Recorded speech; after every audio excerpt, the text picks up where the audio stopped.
Hi friends, welcome to MS tutorials. నా పేరు లీలాకృష్ణ గోలి.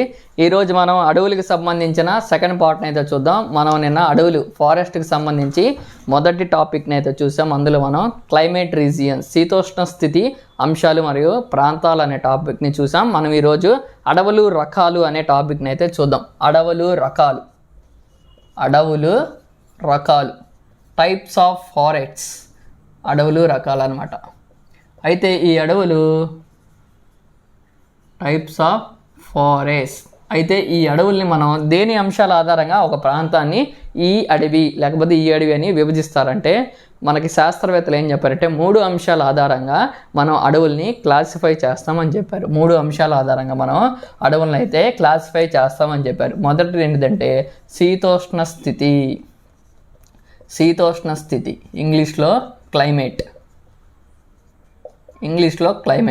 సెకండ్ది రైన్ఫాల్, వర్షపాతం, ఇంగ్లీష్లో రైన్ఫాల్. మూడోది శీతోష్ణ స్థితి, వర్షపాతం మరియు నేల రకం, టైప్స్ ఆఫ్ సాయిల్. ఈ 3 అంశాల ఆధారంగా మన అడవులు అనేవి మొత్తం ఎన్ని రకాలుగా వర్గీకరించారంటే మొత్తం 5 రకాలుగా వర్గీకరించారు. వేటి ఆధారంగా?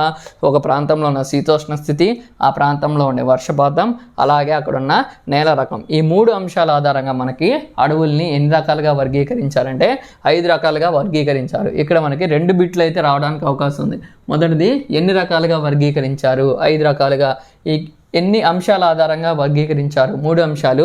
ఈ 3 అంశాలు ఇచ్చి 4వది ఏదో కొత్తది ఇవ్వచ్చు. ఈ కింది వానిలో అడవులని రకాలుగా విభజించడానికి ఇవ్వబడిన అంశం లేదా ప్రాధాన్యత లేని అంశం అంటారు. ఈ 3 అంశాలతో పాటు ఇంకొకటి ఇస్తాడు.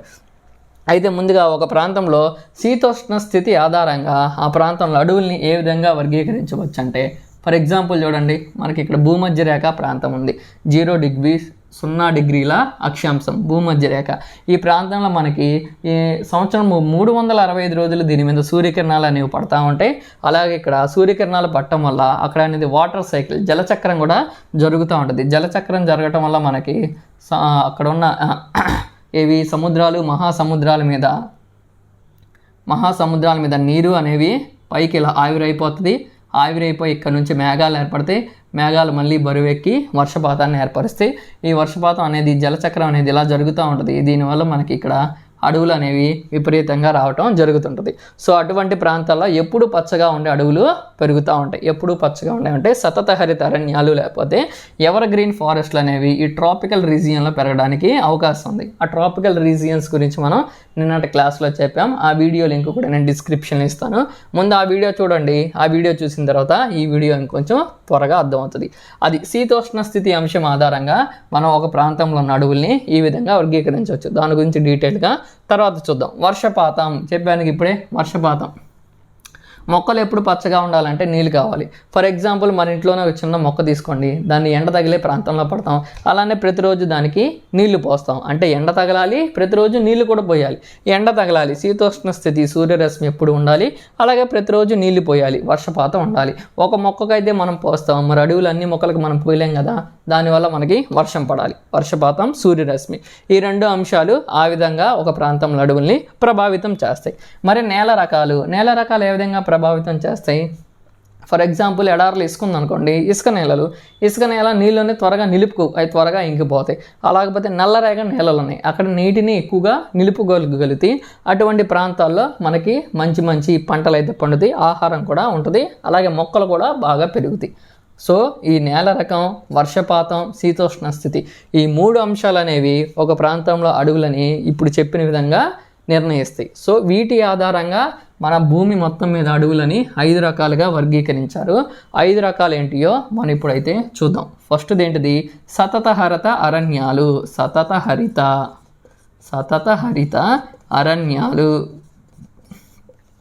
సతత ఎల్లప్పుడూ, హరితం పచ్చగా, అరణ్యాలు అడవులు, ఎల్లప్పుడూ పచ్చగా ఉండే అరణ్యాలనే సతత హరిత అరణ్యాలు అంటారు. వీటిని ఇంగ్లీష్లో ఎవర్ గ్రీన్ ఫారెస్ట్ అంటాం. ఒకసారి ఉండండి.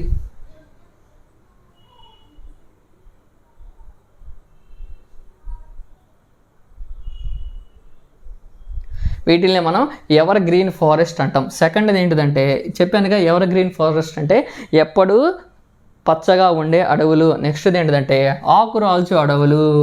ఆకురాల్చు అడవులు. మనకి ఇది 7th క్లాస్లోని సెకండ్ చాప్టర్ అయిన అడవులు అనే టాపిక్ ఉంది. మీరు టెక్స్ట్ బుక్ దగ్గర పెట్టుకోండి, ఈ లెసన్ నేను చెప్పేది వినండి, తర్వాత టెక్స్ట్ బుక్ చదవండి, క్లియర్ కట్గా అర్థమవుతుంది. నేను ఎక్కడ బిట్లు వస్తాయో అక్కడ స్ట్రెస్ చేసి చెబుతాను, మీరు అండర్లైన్ చేసుకోండి, రివిజన్ చేసుకోండి, ఈజీగా మార్క్స్ అయితే మీరు గెయిన్ చేసుకోవచ్చు. ఆకురాల్చు అడవులు. ఆకురాల్చు అడవులు దీనినే మనం ఇంగ్లీష్లో డెసిడ్యువస్ ఫారెస్ట్ అంటాం. డెసిడ్యువస్ ఫారెస్ట్. డెసిడ్యువస్ ఫారెస్ట్. మూడవది ఏంటిదంటే ముళ్ళ అడవులు. ముళ్ళ అడవులు. ముళ్ళ అడవులు. ఇంగ్లీష్లో దీన్ని మనం థార్నీ ఫారెస్ట్ అంటాం. థార్నీ ఫారెస్ట్, ముళ్ళ అడవులు. నాలుగవది ఏంటిదంటే మడ అడవులు. మడ అడవులు. మడ అడవులు ఎక్కడ ఉంటాయి? మడ అడవులు సముద్ర తీర ప్రాంతాల్లో ఉంటాయి. దాని గురించి కూడా చూద్దాం. దీన్నే మనం మ్యాంగ్రూవ్ ఫారెస్ట్. మ్యాంగ్రూవ్ ఫారెస్ట్ అంటాం. నెక్స్ట్ ఏంటిది? పర్వత ప్రాంత అడవులు. పర్వత ప్రాంత అడవులు. పర్వత ప్రాంత అడవుల్ని మనం మౌంటైన్ రీజియన్ ఫారెస్ట్లని అంటాం. ఇలా మనం ఈ మూడు అంశాల ఆధారంగా ఇట్లా 5 రకాల అడవులను అయితే మొత్తం మనం నిర్ణయించామన్నమాట. ఈ ఒక్కొక్క అడవులు, వీటిలో ఉండే వర్షపాతం, అక్కడ పండే, మనం ఈ ఒక్కొక్క అడవుల గురించి మొత్తం ప్రతి అడవి గురించి ఏం టాపిక్స్ నేర్చుకోవాలి, ఎగ్జామ్లో ఏం వస్తాయో ఒకసారి చెప్తాను చూడండి. ప్రతి అడవి గురించి మనం అక్కడ పడే వర్షపాతం గురించి ముందు తెలుసుకోవాలి.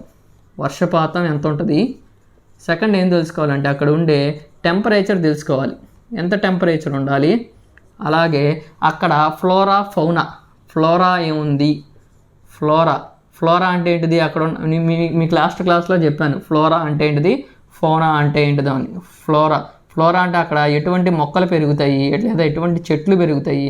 అలాగే అక్కడ ఫౌనా అంటే అక్కడ ఎటువంటి జంతువులు నివసిస్తాయి అనేది మనం కంపల్సరీగా తెలుసుకోవాలన్నమాట. ఈ నాలుగు అంశాల ఆధారంగానే మనకి ఈ అడవుల్లో నుంచి బిట్లు అయితే రావడం జరుగుతుంది. అప్పుడు ఎగ్జాంపుల్గా ఎట్లా ఇవ్వచ్చు? 200 సెంటీమీటర్ల కన్నా వర్షపాతం ఎక్కువగా ఉన్న ప్రాంతాల్లో ఉండే అడవులు ఏంటి అంటాడు. 200 సెంటీమీటర్ల కన్నా ఈ 5 4 ఆప్షన్స్ ఇస్తాడు. అందులో మనం ఒకటి గుర్తుపెట్టాలి. 200 సెంటీమీటర్ల కన్నా ఎక్కువ వర్షపాతం పడే అడవుల్లో మనకి సతత హరిత అరణ్యాలు ఎక్కువగా ఉంటాయి అంటాడు. అటువంటి మనం తెలుసుకోవాలి. ఫర్ ఎగ్జాంపుల్ మొక్కలు ఇస్తాడు. పొన్న, బొడ్డు, పొన్న, మడ అనే అడవులు. పొన్న, బొడ్డు, పొన్న అని 2 మొక్కల పేర్లు ఇచ్చి ఈ చెట్లు ఈ కింది మనలో ఏ అడవుల్లో పెరుగుతాయి అంటాడు. పొన్న, బొడ్డు, పొన్న మనకి మడ అడవుల్లో అయితే పెరుగుతూ ఉంటాయి. సో మనం వర్షపాతం తెలుసుకోవాలి, టెంపరేచర్ తెలుసుకోవాలి, ఫ్లోరా అంటే మొక్కల గురించి తెలుసుకోవాలి, ఫౌనా జంతువుల గురించి కూడా మనం తెలుసుకోవాలి. అలాగే సరే, జంతువులకు వచ్చేటప్పటికి లైన్ టెయిల్డ్ మకాక్ అంటే సింహపు తోక కలిగిన కోతులు ఈ కింది వానలో ఏ అడవుల్లో ఉంటాయి అని మనని ఎగ్జామ్లో అడుగుతాడు. సతత హరిత అరణ్యాలు. ఆ విధంగా మనం ఈ 4 అంశాలని, ఈ 5 అడవుల గురించి తెలుసుకోవాలి. ఈ 5 అడవులు ఈ 3 అంశాల ఆధారంగా విభజించబడి అని మనకి తెలుస్తుంది. సో ఒక్కొక్క అడవి గురించి మనం ఇప్పుడు క్షుణ్ణంగా అయితే చూద్దాం. నేను ఒక్కొక్క అడవి గురించి 4 టాపిక్స్, ఈ 4 అంశాలు చెప్తాను. మీరు 4 అంశాలను గుర్తుపెట్టుకోండి, కన్ఫ్యూజ్ కాకుండా ఎగ్జామ్ వరకు రివిజన్ చేసుకుంటూ ఉండండి. ఫస్ట్ది ఏంటిది? సతత హరిత అరణ్యాలు. సతత హరిత ఇప్పుడే చెప్పాను, ఎవర్ గ్రీన్ ఫారెస్ట్.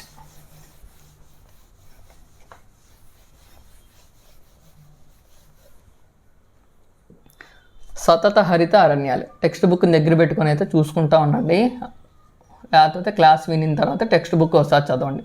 సతత హరిత అరణ్యాలు, ఎవర్ గ్రీన్ ఫారెస్ట్. ముందుగా ఇక్కడ వర్షపాతం చూద్దాం. వర్షపాతం అనేది ఈ ప్రాంతంలో మనకి 200 సెంటీమీటర్ల కన్నా ఎక్కువ వర్షపాతం అనేది పడాలి. చదువుతున్న వాళ్ళకి 200 సెంటీమీటర్లు అని చదివేసుకుంటూ వెళ్ళిపోతారు. అసలు ఏంటి 200 సెంటీమీటర్లు? అసలు వర్షపాతం సెంటీమీటర్లు ఎలా కొలుస్తారు? మనకి ఇది సైన్స్లో అయితే వస్తుంది. దీనిని మన ఇంటి మీద కూడా ఒక చిన్న ప్రయోగం ద్వారా చూడవచ్చు. నేను ఇది చెప్తే మీకు దీని మీద ఒక క్లారిటీ అయితే వస్తుంది. 200 సెంటీమీటర్ల వర్షపాతం. ఫర్ ఎగ్జాంపుల్ ఈరోజు మా ఇంటి దగ్గర వర్షం పడిందని అనుకుందాం. నేను మా ఇంటి మీద డాబా మీద మేడ మీద ఏం చేశాను, కొంచెం కర్ర ఎత్తులో కట్టేసి ఈ కర్రకేమో ఒక కింద ప్లేన్గా ఉండే ఒక డబ్బాని లేకపోతే ఒక ప్లాస్టిక్ డబ్బాని లేదా ఒక డ్రమ్ముని అయితే కట్టేసి దానికి ఇంకొక వైపున ఏం చేశానంటే స్కేల్ని అమర్చాను. ఉదయం 6 గంటలకు వర్షం మొదలైంది, సాయంత్రం 5 గంటల వరకు వర్షం పడతానే ఉంది. ఉదయం 5 గంటలకు వర్షం మొదలైంది, వర్షం పడతానే ఉంది. సాయంత్రం 5 గంటల వరకు వర్షం పడతానే ఉంది. సాయంత్రం ఉదయం 5 గంటలకు వర్షం పడతానే ఉంది. 5 గంటలకి కొంత ప్రాంతం వరకు డబ్బా నిండిపోయింది. సాయంత్రం 9 గంటలకు ఈటీవీ న్యూస్లో ఏం చెప్పారు, ఈరోజు తెనాలి ప్రాంతంలో మనకి 5 సెంటీమీటర్ల వర్షం పడిందని చెప్పాడు. 5 సెంటీమీటర్ల వర్షం పడిందని చెప్పారు. 5 సెంటీమీటర్ల వర్షం పడిందా లేదా నిజమని నేను తెలుసుకుంటానికి నేనేం చేశాను, మేడ మీద ఉన్న డబ్బాని తీసుకొచ్చి ఈ పక్కనున్న స్కేల్తో కొలిచాను. స్కేల్తో కొలిస్తే నాకు ఇక్కడ 5 సెంటీమీటర్లు అని ఉంది. అంటే ఈ డబ్బా ఎంతతో నిండిపోయిందంటే ఆ నీరు అనేది 5 సెంటీమీటర్లతో నిండిపోయింది. సో నాకు 5 సెంటీమీటర్లు వచ్చింది, ఈటీవీ న్యూస్లో కూడా 5 సెంటీమీటర్లు అని చెప్పారు. సో నేను ఆ ప్రాంతంలో వర్షపాతం 5 సెంటీమీటర్లు పడిందని నేను కూడా లెక్క కట్టాను. వాళ్ళు ఏ విధంగా లెక్క కడతారంటే వాళ్ళు కూడా ఈ విధంగా లెక్క కడతారు. అంటే ఒక ప్రాంతంలో వర్షపాతం ఎలా లెక్క కట్టచ్చు అంటే మనం ఈ విధంగా లెక్క కట్టచ్చు. సో ఒక ప్రాంతంలో అట్లా లెక్క కట్టినప్పుడు సంవత్సరం మొత్తంలో ఏ ప్రాంతంలో అయితే 200 సెంటీమీటర్ల వర్షపాతం నమోదవుతుందో ఆ ప్రాంతంలో మనకి ఎటువంటి అడవులు పడతాయి అంటే సతత హరిత అరణ్యాలు అయితే అక్కడ ఉంటాయి అన్నమాట. మరి ఇక్కడ 22 డిగ్రీల సెంటీగ్రేడ్ ఉష్ణోగ్రత అయితే ఉండాలి ఈ ప్రాంతంలో. అంటే దీని యొక్క క్యారెక్టరిస్టిక్స్, ఈ లక్షణాలు ఉంటే ఆ ప్రాంతంలో ఉండే అడవుల్ని మనం సతత హరిత అరణ్యాలు అంటాం. 22 డిగ్రీల సెంటీగ్రేడ్ ఉష్ణోగ్రత ఉండాలి, అలాగే 200 సెంటీమీటర్ల వర్షపాతం అనేది కూడా నమోదవ్వాలి. ఇక్కడ ఆకులు అనేవి ఎలా ఉంటాయి అంటే చాలా విశాలమైన పత్రాలతో కూడి ఉంటాయి అంట.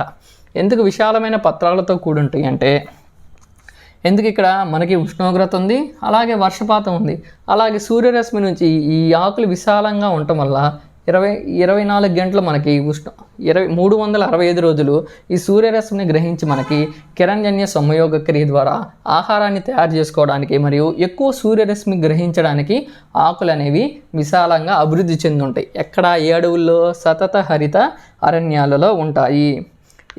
అలాగే ఇందాకడే చెప్పాను, ఈ అడవులను ఎందుకు మనం ఎవర్ గ్రీన్ ఫారెస్ట్ అంటామంటే ఇవి ఎల్లప్పుడూ పచ్చగా ఉంటాయి. మరి ఈ అడవులు భారతదేశంలో ఎక్కడ ఉన్నాయి ఒకసారి చూడండి, మ్యాప్ ద్వారా చూద్దాం. ఈ అడవులు భారతదేశంలో మనకి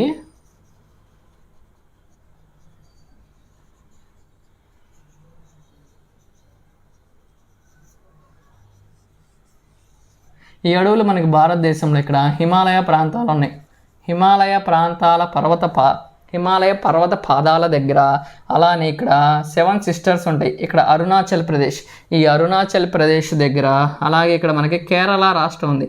ఈ కేరళ రాష్ట్రం దగ్గర మనకి ఎటువంటి అడవులు ఉన్నాయి, కేరళ రాష్ట్రం, అలాగే పశ్చిమ కనుమలు, ఈ పశ్చిమ కనుమల దగ్గర మనకి ఎటువంటి అడవులు ఉన్నాయంటే భారతదేశంలో సతత హరిత అరణ్యాలు అయితే ఉన్నాయి. హిమాలయ ప్రాంతాలు, అరుణాచల్ ప్రదేశ్, కేరళ మరియు పశ్చిమ కనుమలు, ఈ ప్రాంతంలో మనకి ఏ అడవులు ఉన్నాయి, మనకి సతత హరిత అరణ్యాలు అయితే ఉన్నాయి. సో ఇక్కడ పెరిగే మొక్కలు చూద్దాం. ఒకటి మహాగని, ఈ ఇంపార్టెంట్, మనం గుర్తుపెట్టుకోవాలి లేదా బై హార్ట్ చేయాల్సింది. మహాగని, ఎబోని, కింద వాళ్ళ మొక్క పేరు ఇచ్చేసి ఎబోని ఇచ్చేసి ఇది ఏ ప్రాంతం అంటాడు, సతత హరిత అరణ్యాలు. ఎబోని, రోజ్వుడ్, ఐవరీ వుడ్ ఈ మొక్కలు అనమాట. ఈ ప్రాంతంలో పండే మొక్కలు. ఇప్పుడు మనం వర్షపాతం చూసాం, టెంపరేచర్ చూసాం, మరియు మొక్కలు చూసాం, ఫ్లోరా చూసాం. నెక్స్ట్ చూడవలసింది ఫౌనా. అంటే ఏంటిది, ఆ ప్రాంతంలో ఉండే జంతువులు. ఏ జంతువులు ఉంటాయి అంటే ఇక్కడ లయన్ టెయిల్డ్ మకాక్, సింహపు తోక కలిగిన కోతులు. సో ఈ బొమ్మ నాకు గీయటం రాదు కాబట్టి మీరు ఒకసారి క్రోమ్లోకి వెళ్ళి లయన్ టెయిల్ మకాక్ అని కొడితే దాని బొమ్మ వస్తుంది, ఒకసారి చెక్ చేసుకోండి. సింహపు తోక కలిగిన కోతులు అనమాట, లయన్ టెయిల్డ్ మకాక్. అది. అలాగే వివిధ రకాల సరీసృపాలు, సరీసృపాలు అంటే రెప్టైల్స్, పాకే జీవులు, అలాగే కీటకాలు, ఇవన్నీ కూడా మనకి సతత హరిత అరణ్యాలలో అయితే ఉంటాయి. ఇదైతే మీకు ఈ డయాగ్రామ్ ఇట్లా గుర్తుపెట్టుకుంటే మీకు ఏ ప్రాంతంలో ఉంటాయో మీకు ఈజీగా గుర్తుపెట్టవచ్చు. కేరళలో ఉండే అడవులు ఏంటి అంటాడు, సతత హరిత అరణ్యాలు. అరుణాచల్ ప్రదేశ్లో ఉండే అడవులు సతత హరిత అరణ్యాలు. హిమాలయ పర్వత పాదాల దగ్గర ఉండే అడవులు సతత హరిత అరణ్యాలు. అలాగే ఎబోనీ, రోజ్వుడ్, ఐవరీ వుడ్ వంటి వృక్షాలు ఏ అడవుల్లో ఉంటాయి? సతత హరిత అరణ్యాలు. సింహపు తోక గల కోతి ఏ అడవుల్లో ఉంటుంది? సతత హరిత అరణ్యాలు. 200 సెంటీమీటర్ల వర్షపాతం కన్నా ఎక్కువ పడే ప్రాంతాలలో ఉండే అడవులు సతత హరిత అరణ్యాలు. 22 డిగ్రీల ఉష్ణోగ్రత ప్రాంతంలో ఉండే అడవులు సతత హరిత అరణ్యాలు. ఈ విధంగా మనం ఈ సతత హరిత అరణ్యాల గురించి అయితే క్లోజ్ చేద్దాం. నెక్స్ట్ ఏంటిది? సెకండ్ అది ఏ అడవులు అంటే ఆకురాల్చు అడవులు. ఆకులు రాల్చు పేరులోనే ఉంది, ఆకులు రాల్చు అడవులు. ఎప్పుడు ఆకులు రాలుస్తాయి? మంచినీళ్ళు దొరకనప్పుడు ఇవి ఆకులు రాలుస్తాయి. ఎందుకు ఆకులు రాలుస్తాయి? బాష్పోచ్చేకాన్ని నిరోధించడానికి. బాష్పోచ్చేకం అంటే ఏంటిది? బాడీలో ఎక్కువ వాటర్ ఉన్నప్పుడు బయటికి వెళ్ళటమే. మొక్కల్లో అయితే బాష్పోచ్చేకం అంటారు. మనకి స్వెట్టింగ్ ఎలాగో వాటికి అది అలాగా, అంటే స్వెట్టింగ్ నిరోధిస్తాయి. ఆకురాల్చు అడవులు డెసిడ్యువస్ ఫారెస్ట్స్. ఇంగ్లీష్లో దీన్ని డెసిడ్యువస్ ఫారెస్ట్ అంటారు. సో మనం ముందుగా చెప్పుకున్నట్లుగా ఇక్కడ ముందు వర్షపాతం చూద్దాం. ఇక్కడ వర్షపాతం ఎంత ఉందంటే 70 నుంచి 200 సెంటీమీటర్ల వర్షపాతం ఉండాలి. ముందే చెప్పే వర్షపాతాన్ని ఏ విధంగా కొలవాలో అని. ఇందాక 200 సెంటీమీటర్ల కన్నా ఎక్కువ, ఇక్కడ 70 నుంచి 200 సెంటీమీటర్ల వర్షపాతం ఉన్న ప్రాంతంలో మనకి ఆకురాల్చు అడవులు అయితే ఉంటాయి. ఇక్కడ వృక్షాల వేసవిలో బాష్పోచ్చేకాన్ని నిరోధిస్తాయి. బాష్పోచ్చేకాన్ని నిరోధిస్తాయి. ఏ కాలంలో అంట? వేసవి, సమ్మర్లో, వేసవిలో బాష్పోచ్చేకం, బాష్పాలు బయటికి పోవటం. బాష్పాలు అనేవి కింద మనకి ఇక్కడ స్టొమాటాలు ఉంటాయి, పత్తర రంధ్రాలు, స్టొమాటాస్. ఆ స్టొమాటాల నుంచి నీరు బయటికి వెళ్ళడాన్ని ఇవి నిరోధిస్తాయి. ఈ స్టొమాటాల నుంచి నీరు, ఇంగ్లీష్లో దీన్ని ట్రాన్స్పిరేషన్. ఇంగ్లీష్లో బాష్పోచ్చేకాన్ని మనం ట్రాన్స్పిరేషన్. ఎందుకు బాష్పోచ్చేకాన్ని నిరోధిస్తాయి? ఆకురాల్చు అడవులు వేసవి ప్రాంతంలో ఇక్కడ వర్షాలు పడకపోవటం వల్ల మొక్క ఏం చేసిద్ది? ఇది మొక్క యొక్క ఆకుని ఏం చేసిద్ది? ఈ టొమాటోల నుంచి వాటర్ డ్రాప్స్ అనేవి బయటకు పోకుండా నిరోధించడానికి ఆకులు అనేవి రాల్చేస్తాయి. అంటే ఆకులు అనేవి రాలిపోతాయి. చెట్టు మొత్తం ఆకులు రాలిపోయి ఉంటుంది. ఆకులు రాల్చి కాబట్టి సమ్మర్లో ఆకులు రాల్చింది కాబట్టి వేసవిలో దీన్ని ఏమంటారంటే ఆకు రాల్చు అడవులు. ఎందుకు ఆకులు రాలుస్తుంది? బాష్పోచ్చేకాన్ని నిరోధించడానికి. బాష్పోచ్చేకం అంటే ఏంటిది? పత్తర రంధ్రాల నుంచి నీరు బయటికి వెళ్ళిపోయింది. నీరు బయటికి ఎందుకు వెళ్ళిపోయింది? నీరు బయటికి వెళ్ళిపోతే మొక్కకి ఏం నష్టం?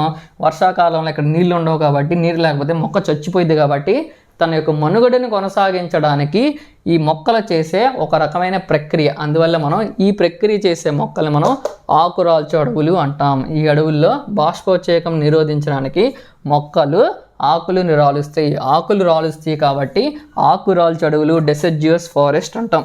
అది మనం ఒక పేరు పెట్టామంటే దాని వెనకాల ఏదో ఒక రీజన్ ఉండి ఆ పేరు పెడతారనమాట. సో ఆకురాల్చు అడవులు అంటారు.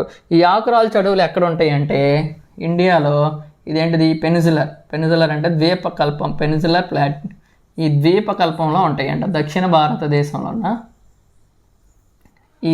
భారతదేశంలో ఈ ద్వీపకల్పంలో ఉండే అడవులు ఏమంటారంటే ఆకురాల్చు అడవులు అంటారు. ఎందుకు ఈ ద్వీపకల్పంలో ఉంటాయి? భారతదేశం మధ్య గుండా మనకి కర్కట రేఖ వెళ్తుంది. కర్కట రేఖ, ట్రాపిక్ ఆఫ్ క్యాన్సర్. ఇక్కడ ఎంత మనకి 8 డిగ్రీల 4 నిమిషాలు ఉంటుంది. 8 డిగ్రీల 4 నిమిషాలు అంటే ఇక్కడ నుంచి 7, 6, 5, 4, 3, 2, 1, ఇక్కడ 0. గ్లోబ్లో 0 డిగ్రీలు ఏంటిది? భూమధ్య రేఖ, ఈక్విటోరియల్ రీజియన్. ఇదంతా ఈక్విటోరియల్ రీజియన్, ఇదంతా మనకి ట్రాపికల్ రీజియన్. భూమధ్య రేఖ ప్రాంతం తర్వాత భూమధ్య రేఖకు దగ్గరగా ఉన్న ప్రాంతం. అంటే ఇక్కడ ఉష్ణోగ్రతలు ఎక్కువ, వేసవిలో ఉష్ణోగ్రతలు ఎక్కువగా ఉంటాయి. ఇక్కడ వర్షాలు కూడా మనకి తక్కువగా పడతాయి. కాబట్టి భూమధ్య రేఖ దగ్గర వర్షాలు ఎక్కువ, ఉష్ణోగ్రత ఎక్కువ. ఇక్కడ ఉష్ణోగ్రత ఎక్కువగా ఉంటుంది, వర్షాలు తక్కువగా ఉంటాయి. కాబట్టి వేసవిలో అక్కడ నీరు తక్కువగా ఉంటాయి కాబట్టి ఆ నీటిని సేవ్ చేసుకోవాలి మొక్కలు. అందువల్ల ఆకులు రాల్చేస్తాయి. భారతదేశంలో ఏ ప్రాంతంలో ఉంటాయి? ఇక్కడ ఉంటాయి. ఎందుకు అక్కడ ఉంటాయి అంటే ఎందుకంటే ఇక్కడ ఉండే అడవులను మనం ఎందుకు ఈ విధంగా పిలుస్తామంటే మనం ఇది భూమధ్య రేఖకి దగ్గరగా ఉన్న ప్రాంతం. భూమధ్య రేఖ ప్రాంతం కాదు, భూమధ్య రేఖకి దగ్గరగా ఉన్న ప్రాంతం అంట. సబ్ ట్రాపికల్ రీజియన్ అంటారు. ఇదేమో tropical region, sub tropical region అంటారు. తెలుగులో చూద్దాం ఒకసారి. సబ్ ట్రాపికల్ రీజియన్ అంటారు. అందువల్ల భారతదేశంలో ద్వీపకల్పంలో ఉండే అడవులు అంటారు, ఆకురాల్చే అడవులు. ఎందుకో నేను రీజన్ చెప్పాను, ఇది అర్థం కాకపోతే ఇంకొకసారి బ్యాక్ వెళ్ళి చూడండి. సో ఈ కాన్సెప్ట్ మీరు నేర్చుకుంటే అసలు మీరు దీన్ని మర్చిపోరు అనమాట. నేను చెప్పిన కాన్సెప్ట్ నేర్చుకుంటే అడవులు అసలు మీరు ఎగ్జామ్లో ఎట్లా ఏ విధంగా తిప్పిచ్చినా మీరు ఆన్సర్ చేసేయగలుగుతారు. సో ఇక్కడ పెరిగే మొక్కలు చూద్దాం. ఫ్లోరా, మొక్కల్ని ఫ్లోరా అంటారు. ఇక్కడ ఏమేమి ఉంటాయంట, టేకు, ఈ మొక్కలు మీరు బైహార్ట్ చేసేయటమే, కోళ్ళు అట్లాంటివి ఏముండవు, బైహార్ట్ చేసేటవి. టేకు, సాల్, వెదురు, రోజ్వుడ్, 1కి 4 సార్లు చదవటమే, వచ్చేంతవరకు చదవటమే. రోజ్వుడ్, చందనం. టేకు, సాల్, వెదురు, రోజ్వుడ్, చందనం, ఎర్రచందనం ఆంధ్రప్రదేశ్ ఇక్కడే ఉండేది, పుష్పాలో సినిమాలో చందనం ఓకే సారీ చందనం వేరు, ఎర్రచందనం వేరు. మనకి ఇక్కడ చందనం ఇది మనకి సువాసనలు ఇచ్చేది, ఎర్రచందనం వేరే అడవుల్లో ఉంటుంది. ఎర్రచందనం కూడా వచ్చింది, దాని గురించి కూడా చూద్దాం. టేకు, సాల్, వెదురు, రోజ్వుడ్, చందనం.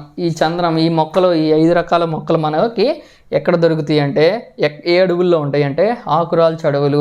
ఈ మొక్కలు ఉన్న అడవులను ఏమంటారంటే ఆకురాల్చు అడవులు అంటారు. సో ఇక్కడ ఏ జంతువులు ఉంటాయంటే కామన్గా ఉండే జంతువులే, జింకలు, కుందేళ్ళు, ఏనుగులు, పులులు, చిరుతలు, నెమళ్ళు, వివిధ రకాల పక్షులు మనకి ఈ అడవుల్లో ఉంటాయి. సో ఈ అడవుల గురించి ఇదనమాట. నెక్స్ట్ ముళ్ళ అడవులు. 3వది ముళ్ళ అడవులు. ముళ్ళ అడవులనే మనం స్ట్రబ్ ఫారెస్ట్, పొద అడవులు అని కూడా అంటాం. ముళ్ళ అడవులనే ఇంగ్లీష్లో ముల్లులు అంటే థార్నీ ఫారెస్ట్, థార్న్ అంటే ముల్లులు, ఈ థార్నీ ఫారెస్ట్ అంటే ముళ్ళ అడవులు. ఈ ముళ్ళ అడవులకి పేరు ఎలా వచ్చిందో కూడా చూద్దాం మనం. ముళ్ళ అడవులు 3వది ఏంటిదంటే ముళ్ళ అడవులు, ఇంగ్లీష్లో థార్నీ ఫారెస్ట్, ముళ్ళ అడవులు. ఇక్కడ ఏంటిదంట తక్కువ వర్షపాతం మరియు ఎక్కువ ఉష్ణోగ్రత. వర్షపాతం ఏమో తక్కువ ఉంటుంది, ఉష్ణోగ్రత ఏమో ఎక్కువగా ఉంటుంది. అటువంటి అడవుల్ని మనం అక్కడ ఈ క్లైమేటిక్ రీజియన్స్ ఉన్న అడవుల్లో మనకి ముళ్ళ అడవులు ఉంటాయి. ఇందాక మనం సబ్ ట్రాపికల్ రీజియన్లో ఉన్న ఆకురాల్చు అడవులు చూసాం. అక్కడ వర్షాకాలంలో వర్షాలు బాగా పడతాయి, ఇక్కడ అసలు వర్షాలే పడవు. సంవత్సరం మొత్తంలో ఇక్కడ వర్షాలు తక్కువ, అక్కడ వర్షాకాలంలో వర్షాలు పడతాయి, వేసవిలో వర్షాలు పడవు. సో ఏ కాలంలో అయితే వర్షాలు పడవో ఆ కాలంలో ఆకులు ఉండవు, అందువల్ల దాన్ని ఆకురాలుస్తాయి కాబట్టి ఆకురాల్చు అడవులు. ఇక్కడ అసలు వర్షాలు ఉండవు కాబట్టి ఇక్కడ సంవత్సరం మొత్తం దీనికి ఆకులు తక్కువగా ఉంటాయి. ఆకులు తక్కువగా ఉండి ఆకులు ఏ విధంగా రూపాంతరం చెందుతాయి అంటే మొక్కకి ఆకులు ముళ్ళుల రూపంలో రూపాంతరం చెందుతాయి. ఆకులు ముళ్ళుల రూపంలో రూపాంతరం చెందుతాయి. ముళ్ళుల రూపంలో రూపాంతరం చెంది ఈ మొక్కలు తినే జంతువుల నుంచి ఆ ఆకులే ముళ్ళులుగా మారి ఆ మొక్కల్ని రక్షిస్తాయి. సో ఈ విలక్షణమైన లక్షణం చూపించే మొక్కలు ఉన్న ప్రాంతాన్ని మనం ముళ్ళ అడవులు అని అంటాం. తక్కువ వర్షపాతం పడుతుంది, ఆకులు ముళ్ళ రూపంలోకి మారి ఉంటాయి, ముళ్ళ రూపంలో మారి పొదలుగా ఉంటాయి అన్నమాట.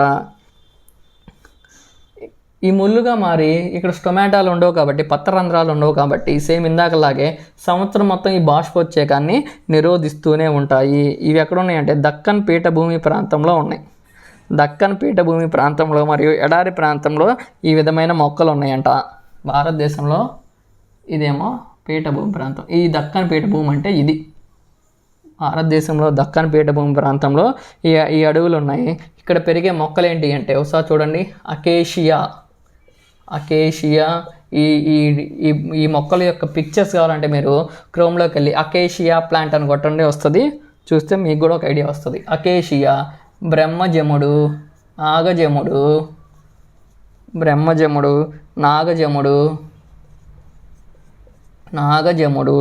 నెక్స్ట్ది బాబుల్ అంటే తుమ్మ చెట్టు, ఇంకొకటి రేగు చెట్టు. దీంట్లో మనకి తెలిస్తే రేగు చెట్టు అందరికీ తెలిసిద్ది, ఇంకెవరికైనా తెలిస్తే నాగజముడు, బ్రహ్మజముడు తెలియచ్చు. అలాగే తుమ్మ చెట్టు కూడా తెలుస్తాయి. ఆకులు చిన్నగా ఉంటాయి, ముళ్ళు ఉంటాయి. రేగు చెట్టు కూడా ఆకులు చిన్నగా ఉంటాయి, ముళ్ళు ఉంటాయి. ముళ్ళు ఎందుకుంటాయి? బాష్పోత్సేకాన్ని నిరోధించాలి, సంవత్సరం మొత్తం నిరోధించాలి కాబట్టి ఆకులు అట్లా ముళ్ళుగా మారిపోతాయి. ఇంకొక యూజ్ ఏంటి, ఆ ముళ్ళు వల్ల ఆకులు తినే జంతువులు, గొర్రెలు, మేకలు, ఆవుల నుంచి తమని తాము రక్షించుకోవటానికి ఈ మొక్కలు ఆకులు ముళ్ళుగా మారతాయి, అలాగే బాష్పోచ్చేకాన్ని నిరోధించడానికి కూడా ముళ్ళుగా మారతాయి. అకేషియా, బ్రహ్మజముడు, నాగజముడు, బాబుల్ లేదా తుమ్మ చెట్టు, రేగు చెట్టు ఉన్న ప్రాంతాలు దీనికి ఉదాహరణ అన్నమాట. నెక్స్ట్ మడ అడవులు మ్యాంగ్రూవ్స్ సముద్ర తీర ప్రాంతాల్లో ఉండే అడవుల్ని మనం మడ అడవులు అంటాం. ఈ మడ అడవుల్ని మనం మీరు ఎక్కడైనా మడ అడవుల ప్రాంతాలకు వెళ్తే అక్కడ చూడవచ్చు. గోదావరి దగ్గర ఈస్ట్ గోదావరిలో అది ఉంది, మర్చిపోయినది, అక్కడికి కూడా వెళ్ళాను నేను. అలాగే మనం ఈ మడ అడవుల్లో ఇంకెక్కడ చూడవచ్చు అంటే మ్యాన్ వర్సెస్ వైల్డ్ ఆ ఎపిసోడ్లో కూడా మనకి ఈ మడ అడవుల్లో ఎలా జీవించాడో ఒక ఎపిసోడ్స్ ఉంటాయి. అవి చూసినా కానీ మడ అడవుల గురించి ఒక ఐడియా ఉంటుంది. సో ఇప్పుడు మడ అడవులు చూద్దాం. చూడండి, మడ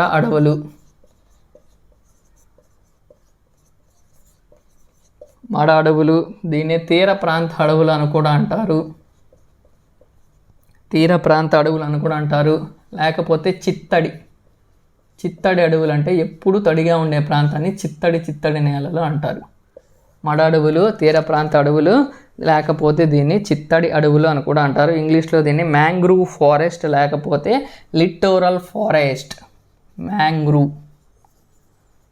మ్యాంగ్రూవ్ ఫారెస్ట్ లేదా లిట్టోరల్ ఫారెస్ట్ అని కూడా అంటారు. మడ అడవులు, తీర ప్రాంత అడవులు, చిత్తడి అడవులు, మ్యాంగ్రూవ్ ఫారెస్ట్ లేదా లిట్టోరల్.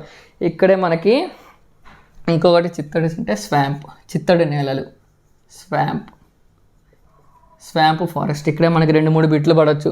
మడ అడవులకి ఇంకొక పేరు చిత్తడవులు, ఇంకొక పేరు తీర ప్రాంత అడవులు. దీన్ని ఎడిదిప్పి అయినా మనకి బిట్ అడగచ్చు అనమాట. ఇప్పుడు మడ అడవుల గురించి మనం చూద్దాం. మడ అడవులనే చిత్తడి అడవులు అంటారు. ఇవి సముద్రాల దగ్గర సముద్ర తీర ప్రాంతంలో ఉంటాయి అన్నమాట. అయితే ఈ సముద్ర తీర ప్రాంతాల్లో ఉండటం వల్ల వీటికి ఎటువంటి విలక్షణమైన లక్షణం ఉంటుందంటే అధిక లవణీయతను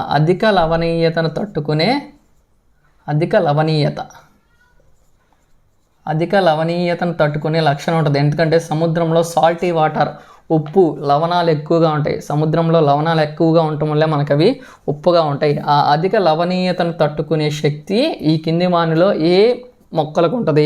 మడ అడవులు. మిగతా మొక్కలు అయితే ఉప్పు నీళ్ళు పోస్తే చచ్చిపోతాయి, కానీ మడ అడవులు అటువంటి ఉప్పు నీళ్ళలో కూడా బతకగలిగిన శక్తిని ఏర్పరచుకుంటాయి. దీన్నే మనం ఏమంటారంటే స్ట్రగుల్ ఫర్ ఎగ్జిస్టెన్స్. అంటే అక్కడ తమ ఉనికిని కాపాడుకోవడం కోసం అవి వాటిలో జన్యువులు మార్చుకుంటా ఈ శక్తిని సంపాదిస్తాయి అన్నమాట. ఎగ్జాంపుల్ ఎడారిలో ఒంటెలు జీవించగలగటం, అటువంటి అధిక లవణీయతను ఎదుర్కొనే శక్తి ఉంటాయి. అలాగే అలల తాకిడిని కూడా ఇవి తట్టుకోగలుగుతాయి అన్నమాట.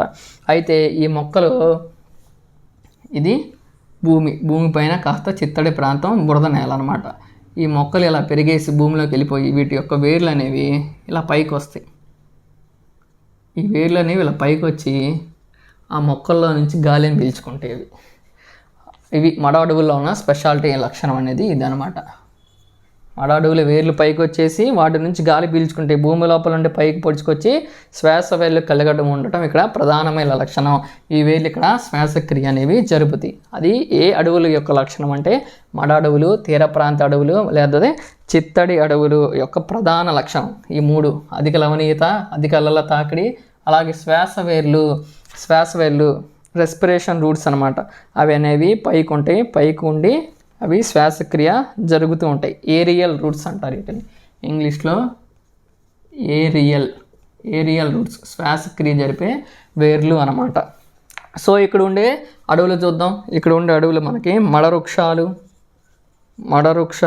అలాగే తెల్లమడ, సుందరి, పొన్న, బొడ్డు పొన్న, ఇటువంటి మొక్కలు అనేవి మనకి ఈ ప్రాంతంలో పండుతూ ఉంటాయి అన్నమాట. ఇక్కడ వివిధ రకాలైన జంతువులు మరియు చేపలు కూడా ఉంటాయి. తీర ప్రాంతంలో వెనుకబడిన జలనాలు, బ్యాక్ వాటర్స్ ఉంటాయి. ఇక్కడ బ్యాక్ వాటర్స్ అంటే సముద్రం, ఇదేమో తీర ప్రాంతం. కొన్నిసార్లు సముద్రం ఉప్పొంగిన తర్వాత నీళ్ళు అనేవి వెనక్కి వచ్చి మళ్ళీ సముద్రంలోకి వెళ్ళవు. బ్యాక్ వాటర్స్ అలానే నీళ్లుగా నిండిపోతాయి. వాటిని మనం లేక్ సరస్సులుగా ఏర్పడతాయి. ఇప్పుడు మనకి ఉప్పు నీటి సరస్సులు ఉన్నాయి. పులికాట్ సరస్సు, ఉప్పు నీటి సరస్సు ఎలా ఏర్పడింది? ఈ బ్యాక్ వాటర్స్ ఆధారంగానే ఏర్పడినాయి. సముద్రంలోని నీళ్లు ముందుకు వచ్చినప్పుడు మనకి ఇక్కడ తీర ప్రాంతంలో ఇట్లా మడులుగా ఏర్పడిపోతాయి. అప్పుడు ఈ మడుల్లో ఉండే మొక్కలేంటి, అడవులేంటి అంటే మడ అడవులు. ఇవి మనకి ఎక్కడున్నాయి అంటే పశ్చిమ బెంగాల్లోని సుందర్బన్స్ ప్రాంతంలో ఈ అడవులు ఉన్నాయి. ఇది ఇండియా అనుకుంటే ఇక్కడ మనకి వెస్ట్ బెంగాల్ ఉంటుంది. West Bengal capital Kolkata. ఈ వెస్ట్ బెంగాల్లో మనకి సుందరీబన్స్, ప్రపంచంలోనే అతిపెద్ద మడ అడవులు అనమాట సుందరీబన్స్. ఈ సుందరీబన్స్లో మనకి ఈ అడవులు ఉన్నాయి. అలాగే గోదావరిలో కోరింగ అక్కడ మడవలు చెప్పాను కదా, కోరింగ, అక్కడ కూడా ఈ అడవులు ఉంటాయి. ఇది మడ అడవుల గురించి మనకి ఇంపార్టెంట్ పాయింట్స్. ఇక్కడ ముఖ్యమైనది ఏరియల్ రూట్స్, శ్వాసక్రియ వేర్లు శ్వాసక్రియ జరుగుతాయి బయటకు వచ్చి. మిగతా అడవులు అన్నింటిలో భూమిలో ఉంటాయి, అయితే ఇక్కడ బయటకు వస్తాయి వేర్లు. నెక్స్ట్ మనకి ఏ అడవులు ఉన్నాయి అంటే మనకి పర్వత ప్రాంత అడవులు. పర్వత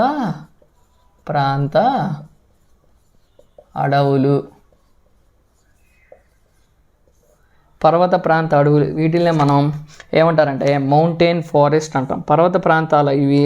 చల్లని ఉష్ణోగ్రత ఈ ప్రాంతంలో ఉంటుంది. చల్లని ఉష్ణోగ్రత ఎక్కడైతే ఉంటుందో అక్కడ ఈ అడవులు ఉంటాయి. ఇక్కడ వృక్షాలు అనేవి సూదంట ఆకారంలోనూ త్రిభుజాకారంలోనే ఉంటాయి. పర్వత ప్రాంతంలో ఉండే అడవులు చూడండి ఒకసారి, ఇట్లా ఉండి సూదంటి ఆకారం మరియు త్రిభుజాకారంలో ఉంటాయి. సేమ్ మన క్రిస్మస్ ట్రీ లాగా ఉంటాయి. ఎందుకంటే ఇక్కడ చల్లని ఉష్ణోగ్రత ఉంది. చల్లని ఉష్ణోగ్రత ఉంటే మంచు పడుతుంది. అదే మామూలుగా మొక్కలు ఇలా ఉంటాయి. ఈ మొక్కల్లో ఉండి ఇక్కడ మంచు పడితే కొమ్మల మీద పడి ఆ బరువుకి మొక్క కొమ్మలు అనేవి విరిగిపోతాయి. అదే ఇక్కడ ఉందనుకోండి, మంచు ఇక్కడ పడింది అనుకోండి, ఇట్లా పడి ఇట్లా కిందకి జారిపోయింది. సో ఈ అడవుల్లో మనకి ఆకులు అనేవి సూది ఆకారంలో మరియు చెట్లు అనేవి త్రిభుజాకారంలోనూ ఉంటాయి. అది ఏ ప్రాంతం యొక్క అడవుల యొక్క విలక్షణమైన లక్షణం అంటే పర్వత ప్రాంత అడవులు లేదా మౌంటైన్ రీజన్స్ యొక్క ప్రత్యేక లక్షణం. ఎందుకో చెప్పానుగా, మంచు పడినప్పుడు కొమ్మలు చెట్లు ఇరిగిపోకుండా అవి త్రిభుజాకారంలో ఉంటాయి అన్నమాట. సులువుగా జారిపోయే లక్షణాన్ని ఇవి కలిగి ఉంటాయి. ఈ రకమైన అడవుల్ని శృంగాకారపు అడవులు కూడా అంటారనమాట. హిమాలయ ప్రాంతంలో వీటిల్ని మనం శృంగాకారపు అడవులు అంటాం. వీటికి ఎగ్జాంపుల్ చూడండి, స్పర్, ఫర్, విల్లో, దేవదారు, సిల్వర్ ఫర్. అన్నిట్లో ఫర్ అని కనబడుతుంది. ఇటువంటి మొక్కలు అనేవి మనకి ఏ ప్రాంతంలో ఉంటాయంటే పర్వత ప్రాంత అడవుల్లో ఉంటాయి అన్నమాట. ఇక్కడ మనకి ఉండే ఫౌనా జంతువులు ధ్రువపు జింక, మంచు